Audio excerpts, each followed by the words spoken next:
iHeartRadio Broadway, driven by Mercedes-Benz. It's been such an insanely beautiful journey. I've been with the show for 6 years, so it's just awesome just to see it get its wings and figure itself out, and for New York audiences to finally see this beautiful show. I second that. I second everything, because it's just like, I don't know, it's truly a legendary story. I view it as an epic, just like a Les Mis. It's truly like a literary piece, and we get the privilege to dig in as actors and play true like literary characters. So I'm thrilled. I'm beyond in disbelief, honestly, half the time. A lot of times I'm just like, while we're sitting and talking about the show, like in rehearsal, I try to. Brody goes, this is crazy. This is crazy. Yeah. But I just try to take the moment and just be like, this is really a beautiful thing. Yeah. 20 years from now, we're going to look back at this and just have a lot of beautiful memories to look back on. Because it's a beautiful story at the root of it. Susie has somehow miraculously at 14 made this beautiful epic. So yeah, I'm excited to bring it to people, to bring it to New York, to bring it to New York 2024. It's been incredible. It's been chaotic in the most brilliant ways. This team is unlike any other that I've ever worked with. I feel honored to work with them, and yeah, it's just been a process of digging and digging and digging deeper into this brilliant novel that Essie Hinton wrote. It's been amazing. It's my first musical. I'm a new play director, and so bringing that ethos to the musical has been amazing because I work with a lot of living writers, so working with composers has been invigorating and so inspiring. And to get to bring this particular story that means so much to so many people, so many different kinds of people across this country and across the world, is a privilege. Yeah, and as someone who just joined the company, like one of the latest group of people to join, it's really cool to see the amount of work and heartache and love that has been put into this material. Tilly said it in a different interview, but Essie Hinton kind of gave us this gift of running with what her book gave us, like not to feel confined to the book or even confined to the movie. So there's a freedom in the room to discover and ask questions and go like, I don't know, would she do this? Let's try it once and see if that's real or not. And our fearless leader, Danya, does such an amazing job of making space for that exploration. So it's been really exciting. It's crazy. It's nuts. I mean, I've been with it for a year and a half now, and to see the growth and the journey that we've been on, and as well as like the people that we've come across, I'm excited for people to hear and feel what we've been cooking up. Yeah, Daryl has experience with the show. I have little, but some experience. And the other day I was like, yo, what did I sign up for? In the best way. Like, what is this thing? Like, it feels humongous, and I get excited about that, like what we get to offer to the world through this show. And I think a lot of people will be in awe, shocked, surprised in ways that are healthy. And I can't wait for you to experience it. Yeah. Oh my gosh, it's really exciting. It's my Broadway debut, I think for both of us. It's a Broadway debut, and it's pretty electric. It's all become a little too real at this point. You know what I mean?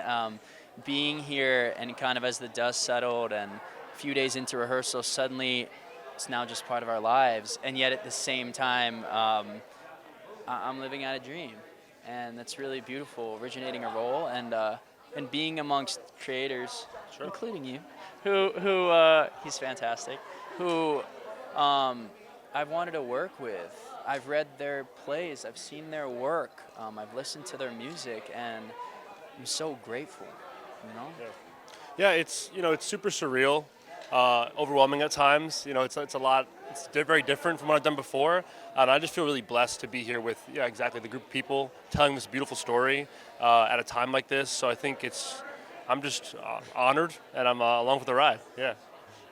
I love that. What? honored. It is such an honor. My dad read me the book when I was younger, and it was such an impactful story to me. And my mom, it was her favorite movie, had a crush on Rob Lowe and Matt Dillon. Who didn't, man? Yeah, truly. So it's such an honor. Yeah, no, it's beautiful. At first it's intimidating, but then it really energizes you because it's a special opportunity. It's a story that means a lot to a lot of people, including the cast and the creative team.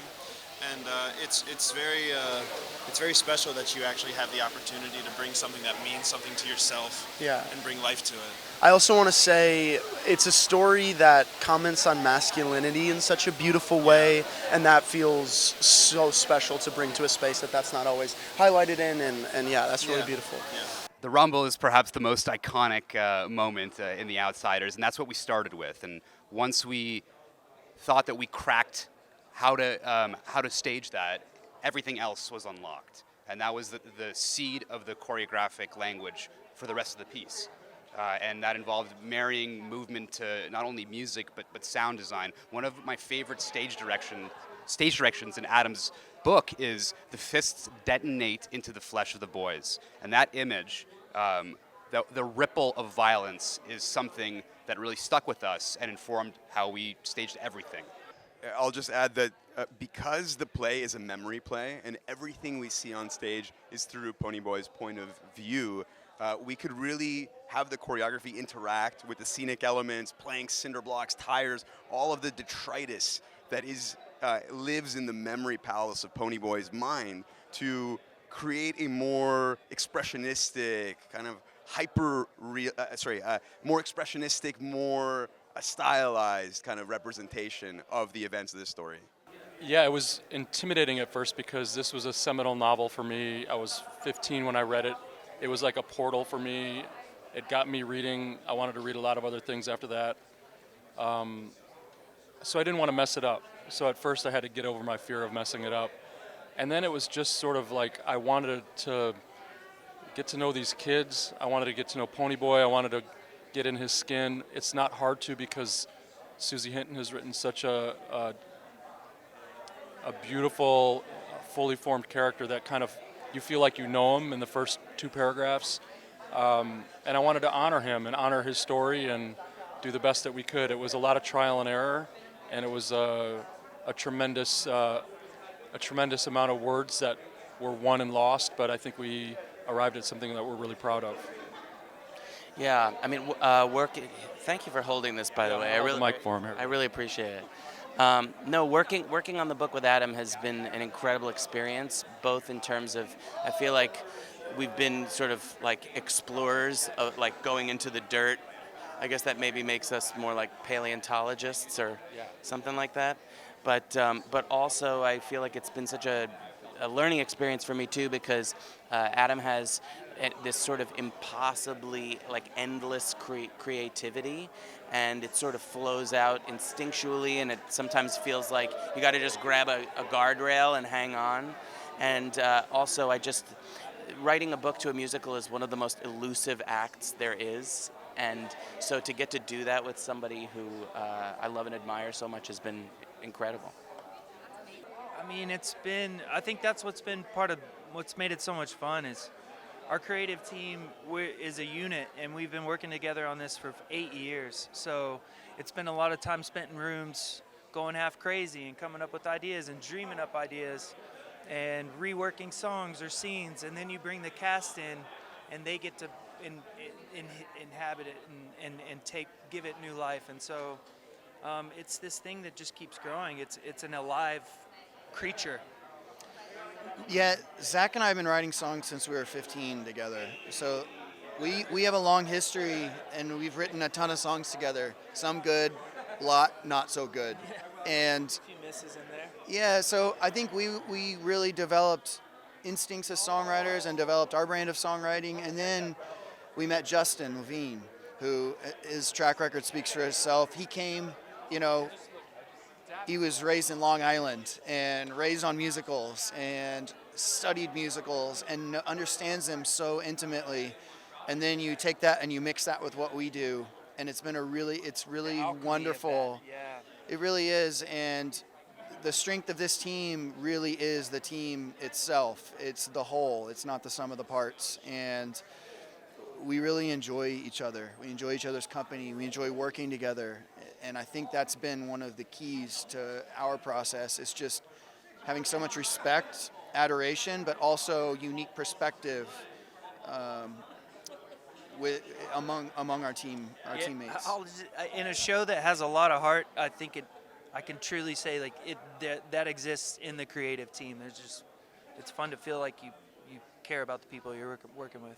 It has been unbelievable, in my opinion. I think that in our world, in our industry, it's not always the case that you get an honest chance to collaborate, and that's okay, and that's part of the gig sometimes, but it is truly an honor to feel that your voice is heard in this room. And I'm talking about from the writers, from the music, from the director, everybody, from the choreographers. Everyone has their ears open and they're willing to listen to what you think, because they know that we are putting our hearts into this story just as much as they are. And at the end of the day, the root of the reason why we're here is for the play and for the story. And so it's been an honor, in my opinion. New plays are intense and compact, and they're really like a one-to-one collaboration with the director and the playwright and the actors. But here I'm working with choreographers, Rick and Jeff Cooperman, who are brilliant. So it's like a play times 100 for me. So I love it. I love collaborating with people. I love big groups of people. And so harnessing all this energy and all this incredible genius into one vision is amazing. Every person who came in and joined the process, they clicked in, and the community is so beautiful. And the creative team is such a special group of people from all over the arts world who a lot haven't worked on a musical, but that is part of what makes it so special. This has been so awesome. The collaboration level is like 100. Like, because our director, Danya Tamor, takes everyone's opinions and personalities and races into account. So it's just like the ultimate playground. You know what I'm saying? And it just feels like such an honor, because that's not usually the case on Broadway. You know, you're usually told where to stand and how to say the line, where it's different for us every night on Broadway, and Danya encourages that. So it's been so awesome.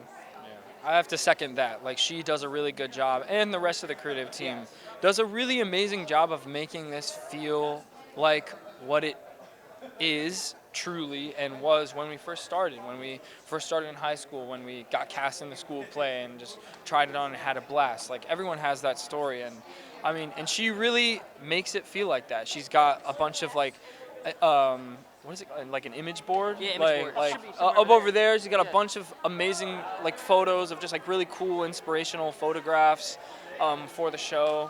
We warm up. Yeah, over there, there's more of that. There's like a wall of poetry that she puts up. It's dope. I mean, she really makes this place a sandbox, and we get to play in it. It's really cool. Yeah. It's a true privilege. Yeah. It doesn't. Yes, it feels like at the core of it, like this is truly what I fell in love with to begin with in working in the theater.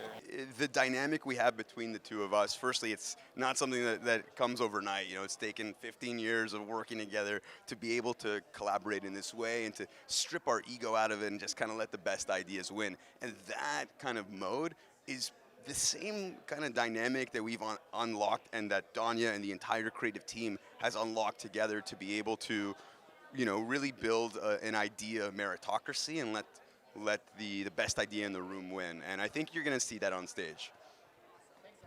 And I'll just say that this cast is absolutely incredible. If we were to make this with any other group of people, it would have been completely different, because so much of their individual personalities and skill sets are baked into the show. And everyone is doing everything all the time. It's a truly spectacular cast of triple threats. And I'm really excited for people to witness their talent. So many of them, it's their Broadway debut. And so, you know, creating that first experience is a privilege. It's so tender. It's so lovely. And they are so talented. I joke that it's like triple threats only, but I mean it. These people are such incredible, beautiful actors. They can all move so well, and the voices are off the charts and so unique. So this company is so special. I was in auditions for a long time to find them. And they're all here because they're meant to be. Oh my gosh. Oh, it's a dream come true. It's a dream come true. I feel like this team has totally given me so much freedom to speak, and I never feel like I'm below anyone, which I think is such a beautiful way to lead, and Danya does that so gracefully. I love being able to share my thoughts and opinions with the group and have that received. It's such a sense of freedom in this room, and I think everyone feels that way. I love these people, Yeah. and like they really do hone in such a homey vibe in the space. Like I really do feel like every time I come to work, I'm just coming to like play around with my friends. Yeah, I have a deep respect for everybody in the room, you know, creatively, and some people are very new to me, you know. Some of us are making our Broadway debuts, but I feel veteran all over them from the standpoint of care towards the work. You know, we have a book by Adam Rapp that I feel I have not, from a musical standpoint, have laid eyes on. You know, we have music by Jamestown Revival and Justin Monsters. Levine, Yeah. and that was something when I first heard it, I was like, one of those things like, what did I sign up for in the best way? I'm like, yo, is the world ready for this? And then you have Danya Tamor, the visionary, and she wants to push the bounds of how we view musicals and the form. And I just get excited all around. I think it's buckle up. Yeah. That's all I can say. Yep. Strap yourself in. Yep. Pack a seatbelt. You're not ready. Part of it is you can't expect that the people you work with become your friends. In fact, you shouldn't expect that. But when it does happen, and when I would say it goes beyond that to a brotherhood that in many ways reflects the characters' relationships, it just inevitably is going to create that alchemy I referred to earlier of just we're all like sort of looking over the fire for the first time and just trying to figure out why it's so hot, how we could get into it, you know? So when I was in the 10th grade, I did a play adaptation of The Outsiders at my theater in my school.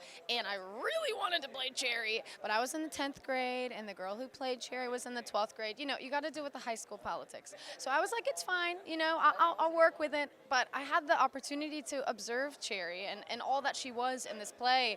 And it's...